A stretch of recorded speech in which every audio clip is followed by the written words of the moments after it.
Hello guys and welcome back to Best Car Picks. നമ്മൾ ഇന്നത്തെ വീഡിയോയിലൂടെ നോക്കാൻ പോകുന്നത് കഴിഞ്ഞ മാസം അതായത് സെപ്റ്റംബറിൽ ഏറ്റവും കൂടുതൽ വണ്ടികൾ വിറ്റിട്ടുള്ള വാഹന നിർമ്മാണ കമ്പനികളെ പറ്റിയാണ്. ഇഷ്ടംപോലെ സർപ്രൈസസ് ഈ വീഡിയോയിൽ നിങ്ങൾക്ക് കാണാം. എന്തായാലും 14th പൊസിഷനിൽ നിൽക്കുന്ന കമ്പനി എപ്പോഴത്തെയും പോലെ തന്നെ നമ്മുടെ ജീപ്പാണ്. 365 വാഹനങ്ങളുടെ സെയിലാണ് ഇവർക്ക് കഴിഞ്ഞ മാസം ലഭിച്ചിട്ടുള്ളത്. പക്ഷേ അതേസമയം നമ്മൾ ഓഗസ്റ്റിലെ കണക്ക് നോക്കുകയാണെങ്കിൽ 340 വാഹനങ്ങളുടെ സെയിലായിരുന്നു അന്ന് ലഭിച്ചത്. അതായത് 25 വാഹനങ്ങളുടെ വ്യത്യാസവും 7.35% ഗ്രോത്ത് റേറ്റും ജീപ്പിന് വന്നിട്ടുണ്ട് എന്ന് പറയാം. ലോ വോളിയം സെയിൽസ് ആയതുകൊണ്ടാണ് ഇത്രയും ഗ്രോത്ത് റേറ്റ് വന്നിരിക്കുന്നത്. അതുകൊണ്ട് തന്നെ നമ്മുടെ ഈ ലിസ്റ്റിലെ മൂന്നാമതായി ഏറ്റവും ഹയസ്റ്റ് ഗ്രോത്ത് പെർസെൻറ്റേജ് ഉള്ള ഒരു കമ്പനി കൂടിയാണ് ജീപ്പ്. ഇവർക്ക് പക്ഷേ ഇപ്പം അങ്ങനെ ഒരുപാട് വണ്ടികളൊന്നും ഇല്ല. അകപ്പാടെ കോമ്പസ് മെറിഡിയന് മാത്രമേ മെയിനായിട്ടുള്ളൂ. പിന്നെ സൈഡിൽ ഒരു ഗ്രാൻഡ് ചെറോക്കൻ റാംഗ്ലറും വെറുതെ ഇട്ടിട്ടുണ്ട്, അധികം സെയിലൊന്നും ഇല്ലാണ്ട്. ഇനി പുതിയ വണ്ടികളൊന്നും വരാണ്ട് പ്രത്യേകിച്ചൊന്നും ജീപ്പിന് ചെയ്യാൻ പറ്റില്ല. അതാണ് അവരുടെ അവസ്ഥ. ഇനി അടുത്ത 13th പൊസിഷനിൽ നിൽക്കുന്ന കമ്പനി നമ്മുടെ സ്റ്റെല്ലാനിസ് ഗ്രൂപ്പിന് അണ്ടറിൽ തന്നെ വരുന്ന സിട്രോയിനാണ്. സിട്രോയിന് കഴിഞ്ഞ മാസം 711 വണ്ടികളായിട്ട് സെയിൽ നല്ല രീതിയിൽ കുറഞ്ഞിട്ടുണ്ട്. ഓഗസ്റ്റ് മാസത്തിൽ 1275 വാഹനങ്ങൾ സെയിൽ കിട്ടിയതാണ്. ആ ബസാൾട്ടൊക്കെ ഇറങ്ങി ആ ഒരു ചൂടിൽ അത്യാവശ്യം നന്നായിട്ട് സെയിൽ കയറിപ്പോയായിരുന്നു. പക്ഷേ പിന്നെ 564 വാഹനങ്ങളുടെ വ്യത്യാസമാണ് വന്നത്. 44.24% ഡീഗ്രോത്ത് റേറ്റ് വന്നിട്ടുണ്ട്. വളരെ മോശമായി പോയി. ഇത്രയും സെയിൽ താഴേക്ക് പോകേണ്ട കാര്യമില്ലായിരുന്നു. ബസാൾട്ട് അത്യാവശ്യം നന്നായിട്ട് ബുക്കിംഗ്സ് ഒക്കെ കിട്ടി വന്നതാണ്. പിന്നെ എന്ത് പറ്റിയെന്ന് ആർക്കറിയാം. എന്തായാലും ഈ ലിസ്റ്റിൽ വന്നിരിക്കുന്നതിൽ വെച്ച് ഏറ്റവും ഹയസ്റ്റ് ഡീഗ്രോത്ത് പെർസെൻറ്റേജ് ഉള്ള കമ്പനി സിട്രോയിൻ തന്നെയാണ്. ഇനിയിപ്പോൾ ഇവർക്കൊന്നും ചെയ്യാനില്ല. അവരെ കൊണ്ട് പറ്റുന്ന പോലെയൊക്കെ മാക്സിമം ഒരു ബസാൾട്ടിൽ തന്നെ ട്രൈ ചെയ്തിട്ടുണ്ട്. നമുക്ക് നോക്കാം ഫ്യൂച്ചറിൽ എന്താവും എന്നുള്ളത്. അടുത്തതായി 12th പൊസിഷനിൽ നിൽക്കുന്ന നിസാനാണ്. നിസാൻ മാഗ്നൈറ്റിൻ്റെ ഒരു ഫേസ് ലിഫ്റ്റ് വരുന്നുണ്ട്. മിക്കവാറും നിങ്ങൾ വീഡിയോ കാണുമ്പോഴേക്കും ഫേസ് ലിഫ്റ്റ് വന്നിട്ടുണ്ടാവുമായിരിക്കും. മാഗ്നൈറ്റ് മാത്രമേ അവർക്ക് ഇന്ത്യയിൽ ഇപ്പോൾ കറൻ്റ് ഉള്ളൂ. മെയിനായിട്ട് സൈഡിൽ എക്സ്ട്രയിൽ വെറുതെ ഇട്ടിട്ടുണ്ട് 50 ലക്ഷം രൂപയ്ക്ക് എക്സ്ഷോറുമായിട്ട്. അത് പിന്നെ ആരും വാങ്ങാത്തതുകൊണ്ട് കുഴപ്പമില്ല. നിസാന് കഴിഞ്ഞ മാസം 2113 വാഹനങ്ങൾ സെയിലാണ് ലഭിച്ചത്. ഓഗസ്റ്റ് മാസത്തിൽ 2257 വാഹനങ്ങൾ സെയിലായിരുന്നു ലഭിച്ചിരുന്നത്. 144 വാഹനങ്ങളുടെ വ്യത്യാസവും 6.38% ഡീഗ്രോത്ത് റേറ്റും വന്നിട്ടുണ്ട്.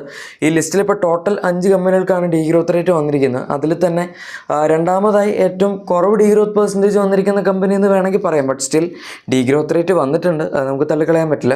ഇനി അതുപോലെ തന്നെ 11th പൊസിഷനിൽ നിൽക്കുന്ന കമ്പനിയും ഏകദേശം ഒരു ഗ്രൂപ്പിൽ വരുന്ന നമ്മുടെ റെനോ ആണ്. റെനോയ്ക്ക് ഇന്ത്യയിൽ കുറച്ചധികം വണ്ടികളുണ്ട്, പക്ഷേ സെയിൽ അങ്ങനെ അധികം കയറുന്നില്ല. പറഞ്ഞു വരുമ്പോൾ ട്രൈബറും കൈഗറും കിഡും ഒക്കെ ഉണ്ട്. പക്ഷെ എന്നാലും സെയിൽ കഴിഞ്ഞ മാസം ജസ്റ്റ് 3217 വാഹനങ്ങളുടെ ഉള്ളൂ. ഓഗസ്റ്റ് മാസത്തിൽ 3018 വാഹനങ്ങൾ സെയിൽ കിട്ടിയിട്ടുണ്ടായിരുന്നുള്ളൂ.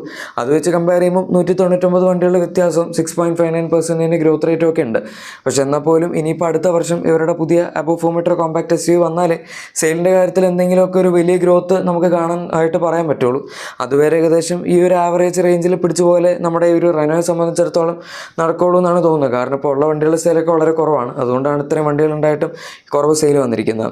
ഇനി അടുത്ത 10th പൊസിഷനിൽ നിൽക്കുന്ന കമ്പനി സ്കോഡയാണ്. സ്കോഡയ്ക്ക് കഴിഞ്ഞ മാസം 3308 വാഹനങ്ങൾ സെയിലാണ് ലഭിച്ചത്. ഓഗസ്റ്റ് 2024 അവർക്ക് 2772 വാഹനങ്ങൾ സെയിൽ ഉണ്ടായിരുന്നുള്ളൂ. അതായത് 536 വാഹനങ്ങളുടെ വ്യത്യാസം വന്നിട്ടുണ്ട്. 19.34% ആണ് ഗ്രോത്ത് പെർസെൻറ്റേജ് വന്നിരിക്കുന്നത്. വളരെ നല്ല ഗ്രോത്ത് പെർസെൻറ്റേജ് ആണ്. ആൻഡ് നമ്മൾ ഈ ലിസ്റ്റിൽ നോക്കുകയാണെങ്കിൽ ഏറ്റവും ഹയസ്റ്റ് ഗ്രോത്ത് പെർസെൻറ്റേജ് വന്നിരിക്കുന്ന കമ്പനിയും സ്കോഡ തന്നെയാണ്. കുറച്ച് കാലമായിട്ട് ഇവർ 3000 താഴെ കിടക്കുകയായിരുന്നു. ഫോക്സ്വാഗൻ്റെ അത്രയൊന്നും അവർക്ക് സെയിൽ കിട്ടാൻ പറ്റുന്നില്ലായിരുന്നു. പക്ഷെ എന്തായാലും ഇപ്പോൾ ഫൈനലി അതിൻ്റെ അടുത്തെങ്കിലും അവരെത്താൻ തുടങ്ങിയിട്ടുണ്ട് എന്ന് പറയാം. ഫോക്സ്വാഗൻ്റെ അത്രയും സെയിൽ ഇപ്പോഴും എത്തിയിട്ടില്ല. പക്ഷെ എന്നാലും ജസ്റ്റ് 100 വണ്ടികളെടുത്ത് വ്യത്യാസമുള്ളൂ. അത് പറഞ്ഞപ്പോഴാണ് അടുത്ത 9th പൊസിഷനിൽ നിൽക്കുന്ന കമ്പനി നമ്മുടെ ഫോക്സ്വാഗൻ തന്നെയാണ്. ഫോക്സ്വാഗന് കഴിഞ്ഞ മാസം ആക്ച്വലി കുറച്ച് സെയിൽ കുറഞ്ഞു. 3394 വാഹനങ്ങൾ സെയിലാണ് സെപ്റ്റംബറിൽ കിട്ടിയിരിക്കുന്നത്. പക്ഷേ ഓഗസ്റ്റിൽ 3577 വാഹനങ്ങൾ സെയിലും കിട്ടിയതായിരുന്നു. എന്ന് വെച്ചാൽ 183 വാഹനങ്ങളുടെ വ്യത്യാസവും 5.12% ഡീഗ്രോത്ത് റേറ്റുമാണ് ഫോക്സ്വാഗന് വന്നിരിക്കുന്നത്. ഈ ലിസ്റ്റിൽ വന്നിരിക്കുന്നതിൽ വെച്ച് ഏറ്റവും കുറവ് ഡീഗ്രോത്ത് പെർസെൻറ്റേജ് ഉള്ളത് ഫോക്സ്വാഗനാണ്. ബട്ട് സ്റ്റിൽ ഡീഗ്രോത്ത് ഉണ്ട് എന്നുള്ളത് ഒരു ചെറിയ പ്രശ്നമാണല്ലോ. അത് മാത്രമുള്ളൊരു കുഴപ്പം, വേറെ കുഴപ്പമൊന്നുമില്ല. ഇനി അടുത്തതായി 8th പൊസിഷനിൽ നിൽക്കുന്ന കുറച്ച് കാലമായി ഇങ്ങനെ സെയിലിൻ്റെ കാര്യത്തിൽ പിടിച്ച് കയറിക്കൊണ്ടിരിക്കുന്ന കമ്പനിയാണ്. പിന്നെ അവരങ്ങോട്ട് കൺസിസ്റ്റൻ്റ് ആയി. എല്ലാ മാസവും 4500 സെയിലാണ് അവർക്ക് കിട്ടാറുള്ളത്. കഴിഞ്ഞ മാസം 4588 വാഹനങ്ങളുടെ സെയിലാണ് MGക്ക് കിട്ടിയത്. 8th പൊസിഷനിലാണ് MG നിൽക്കുന്നത്. ഓഗസ്റ്റ് മാസത്തിൽ 4571 വാഹനങ്ങൾ സെയിലാണ് കിട്ടിയത്. വെറും 17 വാഹനങ്ങളുടെ വ്യത്യാസം 0.37% ഗ്രോത്ത് റേറ്റുമാണ് MGക്ക് വന്നിരിക്കുന്നത്. അങ്ങനെ ഗ്രോത്ത് റേറ്റ് ഒന്നും പറയാൻ മാത്രമല്ല, വളരെ കൺസിസ്റ്റൻ്റ് ആയിട്ടുള്ള സെയിൽസാണ് കുറേ കഴിഞ്ഞ മാസങ്ങളായിട്ട് ഇവരിപ്പം കണ്ടിന്യൂ ചെയ്ത് പോകുന്നത്. അതുകൊണ്ട് നമുക്ക് അതൊരു പ്ലസ് പോയിന്റ് ആയിട്ട് പറയാം. ഇനി അടുത്തതായി 7th പൊസിഷനിൽ നിൽക്കുന്നത് ഇപ്പോൾ കറൻ്റ് ഇന്ത്യയിൽ ഒരു ഇത്തിരി സ്ട്രഗിൾ ചെയ്തുകൊണ്ടിരിക്കുന്നത് നമ്മുടെ ഹോണ്ടയാണ്. ഹോണ്ടയ്ക്ക് കഴിഞ്ഞ മാസം 5675 വാഹനങ്ങൾ സെയിലാണ് ലഭിച്ചത്.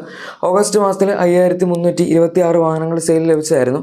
കമ്പാരിറ്റീവ്ലി 349 വണ്ടികളുടെ വ്യത്യാസവും 6.55% ഗ്രോത്ത് റേറ്റും ഒക്കെ ഉണ്ട്. പക്ഷേ ഇപ്പോൾ അവർക്ക് 3 വണ്ടികളുണ്ട്. അമേസ് ഉണ്ട്, അതുപോലെ സിറ്റി ഉണ്ട്, എലവേറ്റ് ഉണ്ട്. ഈ 3 വണ്ടികൾ ഉള്ളതിന് മുന്നേ സിറ്റി അമേസും വെച്ച് മാത്രം അവരൊരു കാലത്ത് 7,000 to 8,000 റേഞ്ചൊക്കെ വിൽക്കുമായിരുന്നു. പക്ഷേ ഇപ്പോൾ എലവേറ്റ് ഒക്കെ ആ ഒരു എബവ് 4 മീറ്റർ കാറ്റഗറിയിൽ ഉണ്ടായിട്ട് പോലും SUV ആയിട്ട് പോലും സെയിൽ ഇത്ര ഉള്ളൂ എന്ന് പറയുമ്പം കുറച്ച് മോശമായിട്ട് തന്നെ പറയേണ്ടി വരും. സോ ഹോണ്ടയ്ക്ക് ഇനിയിപ്പം പുതിയ വണ്ടികൾ വന്നാൽ എന്തെങ്കിലും ചെയ്യാൻ പറ്റുള്ളൂ, പക്ഷെ അതിന് കുറച്ച് കാലം എടുക്കും വരാൻ. അടുത്തതായി 6th പൊസിഷനിൽ നിൽക്കുന്ന കിയ ആണ്. ഈ കിയയും ഹോണ്ടയും തമ്മിൽ ആകെപ്പാടെ 6ഉം 7ഉം പൊസിഷനും ആണെങ്കിൽ പോലും സെയിൽസിൻ്റെ കാര്യത്തിൽ നല്ല വ്യത്യാസമുണ്ട്. കിയയ്ക്ക് കഴിഞ്ഞ മാസം 23,523 വാഹനങ്ങളുടെ സെയിലാണ് ലഭിച്ചത്. ഓഗസ്റ്റ് മാസത്തിൽ 22,523 വാഹനങ്ങളുടെ സെയിൽസ് ആയിരുന്നു ലഭിച്ചിരുന്നത്. കറക്റ്റ് 1000 വണ്ടികളുടെ വ്യത്യാസമാണ് വന്നിരിക്കുന്നത്. 4.44% ഗ്രോത്ത് റേറ്റ് വന്നിട്ടുണ്ട്. നല്ല സെയിൽ തന്നെയാണ് കിയയ്ക്ക് കിട്ടിയിരിക്കുന്നത്. ഇവർക്ക് പിന്നെ ഇഷ്ടംപോലെ വണ്ടികളും ഉണ്ട്. നല്ല ഒരു ഹോട്ട് സെല്ലിംഗ് സെഗ്മെൻറ്റിലാണ് ഇവരുടെ വണ്ടികളെല്ലാം കിടക്കുന്നത്. പിന്നെ കറക്റ്റായിട്ട് വണ്ടികളെല്ലാം അപ്ഡേറ്റ് ചെയ്ത് പോകുന്നുണ്ട്. ഇനി അടുത്തതായി 5th പൊസിഷനിൽ നിൽക്കുന്ന ടൊയോട്ടയാണ്. ആക്ച്വലി ടൊയോട്ടയും കിയയും തമ്മിൽ വലിയ വ്യത്യാസമൊന്നുമില്ല. കഴിഞ്ഞ മാസം ടൊയോട്ടയ്ക്ക് 23,802 വാഹനങ്ങൾ സെയിലാണ് ലഭിച്ചത്. കിയയ്ക്ക് ഞാൻ ഓൾറെഡി പറഞ്ഞായിരുന്നു, ജസ്റ്റ് 300 വണ്ടികളെടുത്ത് വ്യത്യാസമേ ഉള്ളൂ. പക്ഷേ ഓഗസ്റ്റ് മാസത്തിൽ ടൊയോട്ടയ്ക്ക് 28,589 വാഹനങ്ങൾ സെയിലും കിട്ടിയതായിരുന്നു. 4,787 വാഹനങ്ങളുടെ വ്യത്യാസമാണ് വന്നിരിക്കുന്നത്. 16.74% ഡീഗ്രോത്ത് റേറ്റ് ഉണ്ട്. നമുക്കിപ്പം ഈ ലിസ്റ്റിൽ വന്നിരിക്കുന്നതിൽ വെച്ച് രണ്ടാമതായി ഏറ്റവും ഹയസ്റ്റ് ഡീഗ്രോത്ത് റേറ്റ് വന്നിരിക്കുന്ന ഒരു കമ്പനി കൂടിയാണ് ടൊയോട്ട. പിന്നെ ടൊയോട്ടയ്ക്ക് ഇന്ത്യയിൽ അവരുടേതായിട്ടുള്ള വണ്ടികൾ വളരെ കുറവാണ്. കൂടുതലും സുസുക്കിയുടെ റീബാസ്റ്റ് വണ്ടികളാണ് കിടക്കുന്നത്. ഇനി 4th പൊസിഷനിൽ നിൽക്കുന്ന കമ്പനി ടാറ്റയാണ്. സാധാരണ എപ്പോഴും 3rd പൊസിഷനിലാണ് ടാറ്റ നിൽക്കാറുള്ളത്. പക്ഷേ ഈ മാസത്തിലൊരു വ്യത്യാസമുണ്ട്. അതാണ് ഞാൻ പറഞ്ഞ ഒരു ട്വിസ്റ്റ് ഈ ഒരു ലിസ്റ്റിൽ വരുന്നുണ്ട് എന്നുള്ളത്. കഴിഞ്ഞ മാസം 41,065 വാഹനങ്ങൾ സെയിൽ മാത്രമേ ടാറ്റയ്ക്ക് കിട്ടിയിട്ടുള്ളൂ. സെയിൽ അത്യാവശ്യം കുറഞ്ഞിട്ടുണ്ട്. കാരണം ഓഗസ്റ്റ് മാസത്തിൽ 44,142 വാഹനങ്ങൾ സെയിൽ കിട്ടിയതായിരുന്നു. 3,077 വാഹനങ്ങളുടെ വ്യത്യാസമാണ് വന്നിരിക്കുന്നത്. 6.97% ഡീഗ്രോത്ത് റേറ്റും വന്നിട്ടുണ്ട്. ഇതൊക്കെ കേൾക്കുമ്പോൾ നിങ്ങൾക്ക് വലിയ കുഴപ്പമില്ലെന്ന് തോന്നുമായിരിക്കും. 41,000 സെയിലുണ്ട്, ഓക്കെ, ഡീസൻ്റ് ആണ്. പക്ഷേ വ്യത്യാസം വരുന്നത് നമ്മുടെ അടുത്ത 3rd പൊസിഷനിൽ നിൽക്കുന്ന കമ്പനിയുടെ കേസ് എടുക്കുമ്പോഴാണ്. അതാണ് മഹീന്ദ്ര. അതെ ഗൈസ്, കുറേ കാലത്തിന് ശേഷം അങ്ങനെ മഹീന്ദ്ര ടാറ്റയെ സെയിൽസിൻ്റെ കാര്യത്തിൽ ഓവർടേക്ക് ചെയ്തിരിക്കുകയാണ്. പണ്ട് മഹീന്ദ്ര ആയിരുന്നു മാർക്കറ്റ് ലീഡറായിട്ട് നിന്ന് നമ്മുടെ ഒരു 2000 കാലത്തിലൊക്കെ. അത് കഴിഞ്ഞ് പിന്നെ ടാറ്റ കയറിയങ്ങ് പിടിച്ചു. പിന്നെ മഹീന്ദ്രയ്ക്ക് തൊടാൻ പോലും പറ്റിയിട്ടില്ല. അത് കഴിഞ്ഞ് ഇപ്പോഴാണ് ഇവർ ടാറ്റ ഓവർടേക്ക് ചെയ്ത് മുന്നിൽ കയറിയിരിക്കുന്നത്. അതും ചെറിയ വ്യത്യാസമൊന്നുമല്ല. കഴിഞ്ഞ മാസം മഹീന്ദ്രയുടെ ഹയസ്റ്റ് സെയിൽ റെക്കോർഡാണ്. 51,062 വണ്ടികളുടെ സെയിലാണ് അവർക്ക് കിട്ടിയത്. ടാറ്റയേക്കാൾ ഓൾമോസ്റ്റ് 10,000 വണ്ടികളുടെ വ്യത്യാസമാണ് വന്നിരിക്കുന്നത്. ഓഗസ്റ്റ് മാസത്തിലും 43,277 വണ്ടികൾ വ്യത്യാസം ഉണ്ടായിരുന്നു. അപ്പോൾ തന്നെ ഞാൻ പറഞ്ഞതാണ് മഹീന്ദ്ര മിക്കവാറും ഈ അടുത്ത കാലത്ത് തന്നെ ടാറ്റ സെയിലിൻ്റെ കാര്യത്തിൽ ഓവർടേക്ക് ചെയ്യുന്നു. അതെന്തായാലും സംഭവിച്ചിട്ടുണ്ട്. 7,755 വണ്ടികളുടെ സെയിലാണ് മന്ത് ഓൺ മന്തിൽ വ്യത്യാസം വന്നിരിക്കുന്നത്. 17.99% ഗ്രോത്ത് റേറ്റും വന്നിട്ടുണ്ട്. ഈ ലിസ്റ്റിൽ രണ്ടാമതായി ഏറ്റവും കൂടുതൽ ഗ്രോത്ത് പെർസെൻറ്റേജ് വന്നിരിക്കുന്ന കമ്പനിയും നമ്മുടെ മഹീന്ദ്ര തന്നെയാണ്. ഇവിടെ വേറൊരു രസം എന്താണെന്ന് വെച്ചാൽ 2nd പൊസിഷനിൽ നിൽക്കുന്ന ഹ്യുണ്ടായി തന്നെ 51,101 വണ്ടികളെ വിറ്റിട്ടുള്ളൂ.